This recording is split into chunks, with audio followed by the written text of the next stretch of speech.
We all love Allah. Have you noticed? Wallahi, go to the junkie, go to a prostitute, go to a brother who's a murderer. Tell him, brother, do you love Allah? Everyone loves Allah, but no one wants deen.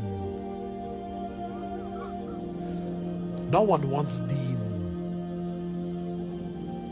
Brother, how can you love Allah but not have deen? No. So now there's this sick culture. Have you noticed this culture? Brother, you don't know what's in my heart. My iman is in my heart, brother. My relationship with Allah is in my heart. So now this idea of the heart, it's very poisonous. Why? Because it comes through. Brother, do you know what's in the hearts? No, I don't know what's in the heart. But really he's hiding his hypocrisy with this. So yes, everyone loves Allah, but no one wants deen. Everyone loves Rasulullah sallallahu alayhi wasallam. Brother, please, when you say his name, brother. Everyone claims they love the Prophet, but no one wants his sunnah.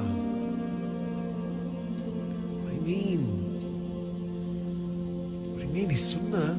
Eat on the floor, eat with your fingers, grow a beard, live simple lives. Brother, what's that? What's that, brother?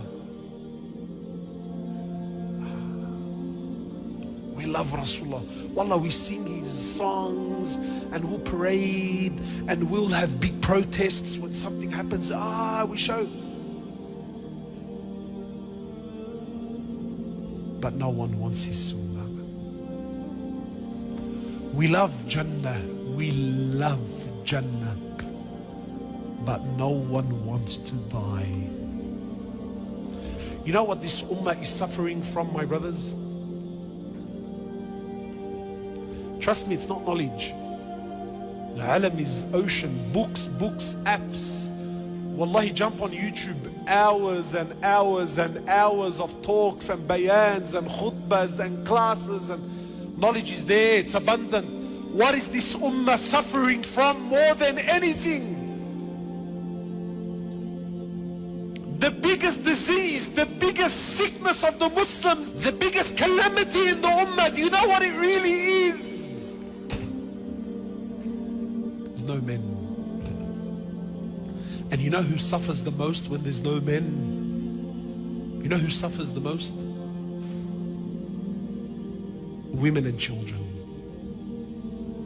When there's no rijal, who suffers? You know, in English they say, when the cat's away, guess who come to play? Who? When the cat's away, there's no cat. When there's no rijal, when there's no men, when the cat's away, who comes to play? The rats and the mice. No men, rats and mice. Look at our societies. An imam once, true story, I heard this with my own ears. An imam once who was narrating his story, please, wallahi, I will wrap it up, but just stay with me, these are the last very important moments. Imam said once he was preparing for Friday khutbah. He said, so I'm sitting in my office and I'm trying to prepare my khutbah. He said that my son, he was 4 or 5 years old, you know, he's driving me crazy, man. Every time I put pen to paper, he jumps on me and he wants to play. He's a little boy. So the sheikh is thinking, you know, look, ya Allah, this kid's driving me crazy. Remember, but to be a man is to be a father also.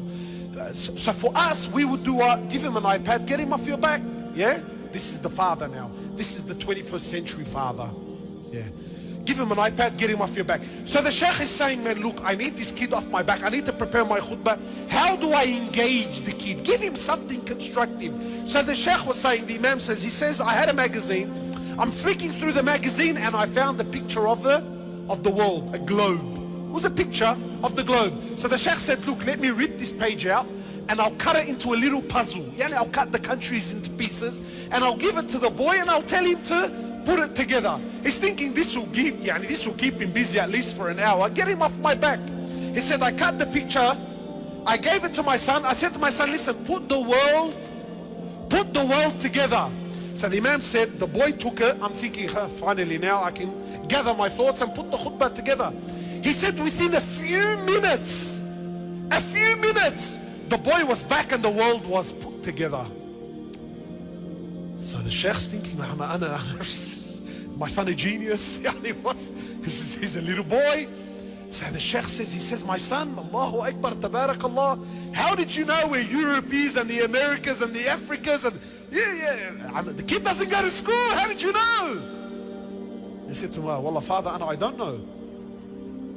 He said, so how did you put the world together? He said, Dad, on the other side of the picture, there's a picture of a man. So I put the arms together and the legs together and the head together. So the Imam said what? He said, Subhanallah, you gave me my topic. When man comes together, the world comes together. But qasam by Allah, as long as man is destroyed, this world will always be destroyed. Rijal, who suffers the most? When the cat's away, the mice will play.